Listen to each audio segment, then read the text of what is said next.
Earlier in today's show, we learned about the new contractor training programs that are now being offered by roofing manufacturers like GAF. With an emphasis on workmanship, quality products, and a final inspection, select contractors can now offer industry-leading warranties. So let's meet up with our contractor, Andy Lindis, to learn more about the components that support a 50-year roofing system. Obviously, Andy, long before we get to this stage of the construction process, the homeowner has to make some decisions on the type of roofing that's going on, the color of the shingles. But does it go beyond that from a homeowner standpoint? Should they really get involved with all the other components that are involved in a re-roofing project?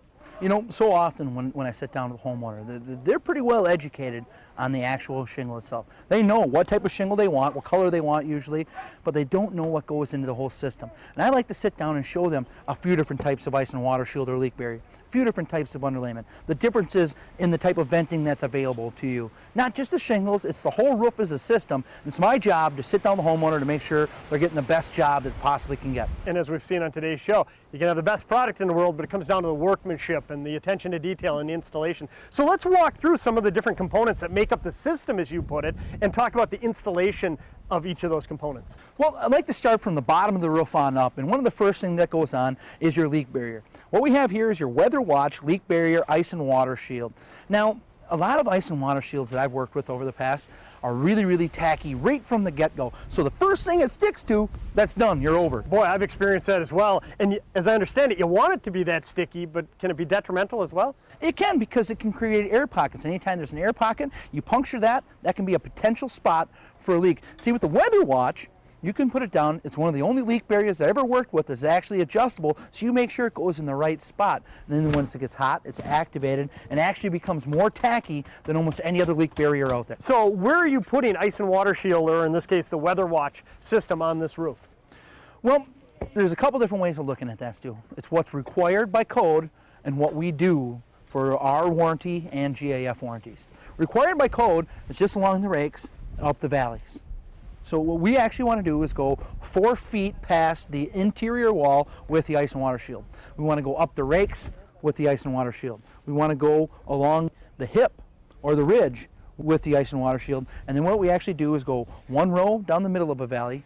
Then we put a piece of valley tin over the top of it, 1 row on each side, to ensure you have absolutely no leaking anywhere on the house. No way. So you have essentially a triple layer of protection in that valley between the 2 layers of leak barrier and the valley tin itself in there. That's never going to leak. It's never going to leak. You know, valleys are one of those spots that always tend to leak on a person's house. It's one of those areas. You got your perforations in your roof, you got the sidewall flashing, and you got your valley areas. If you can go a little bit extra in those areas to ensure that for 50 years you're never going to have to worry about that roof, you know, for a little bit extra money, it's well worth it. And you know, when I think about it, that's an area that the consumer can request. Make sure that there's adequate leak barrier product on your roof. I know in my case, I've made sure that it's on there. I've never had a problem. Okay, so that takes care of the Weather Watch, the leak barrier. What's the next product in the process? Well, you see here, we have our Tiger Paw underlayment. As you notice, it doesn't look like your normal roof decking underlayment. Feel that.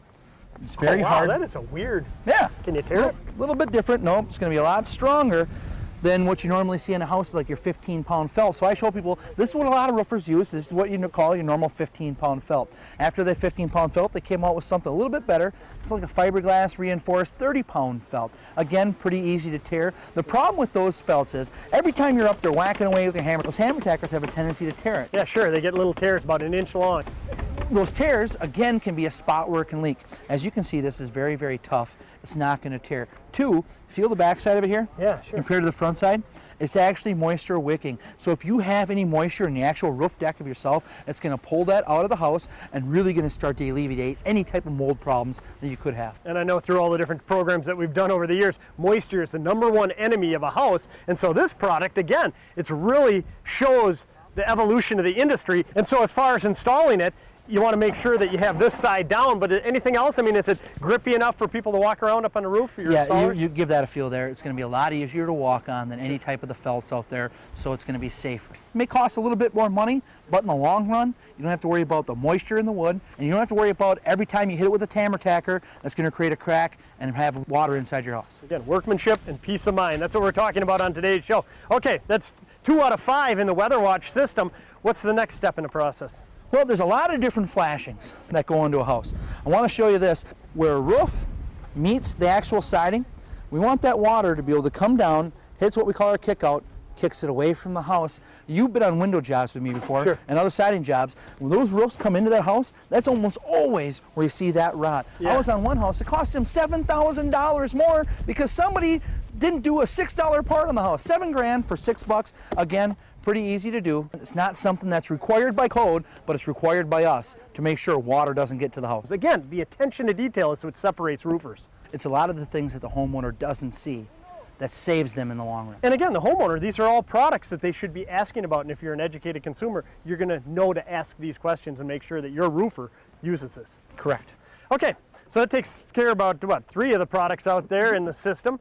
What about venting? What are you going to do to accommodate the venting on this home? Well, there's lots of different vents you can get on a roof. There's power vents, there's those turbine vents, there's the turtle vents, a whole lot of different type of venting.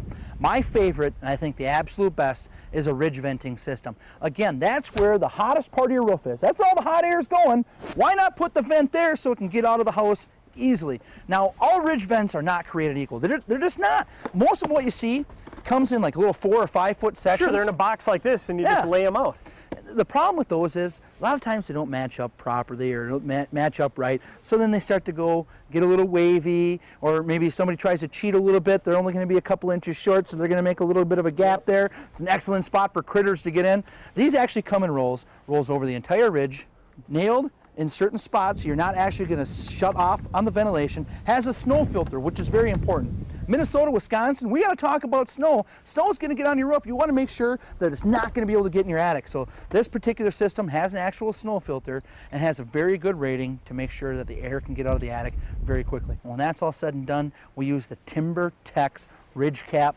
Now, if you had something that's made specifically for that reason, wouldn't you want to use it? Oh, I definitely would want it in my house, that's for sure. You can see there's perforations along the back here, so they're going to be cut to the perfect size. You're not going to see a lot of variation in that. Right along there, so the contractor doesn't even have to think about it and take time to measure, because those are all pre-measured for him. Again, a little bit more expensive than using leftover shingles, but it's going to look a lot nicer. And the trick is to install these in the opposite direction where the prevailing winds come, because the ridge cap is going to be the highest point in the roof, so it's more susceptible to wind damage than any other point.